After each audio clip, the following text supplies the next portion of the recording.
What is a preliminary hearing in Illinois court cases? A preliminary hearing is going to be a specific type of hearing to determine whether there's probable cause for that case to move forward. So based on the allegations. And oftentimes you're going to have, in sex cases, you're going to have law enforcement testimony.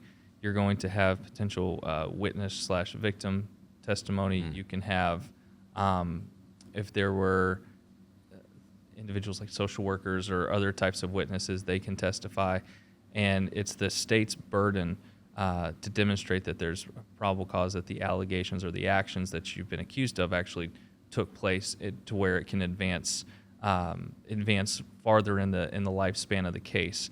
If it reaches that threshold and the court does find that the case needs to be what we would say kind of bound over into the second half of its lifespan, at that point in time you can enter into a plea, you can set it for trial, those types of options. But if there is no probable cause finding, then the judge is required to dismiss the case at that point in time. Now, they can try to refile it under a different charge or ways that they believe the evidence could meet the elements of different types of charges.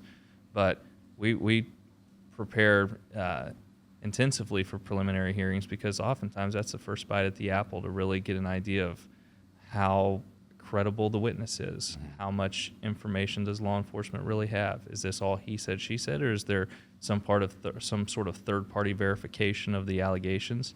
So it is a mini trial that we certainly prep for. And it's our first shot at getting a dismissal. Yeah, correct. Win it early. Correct.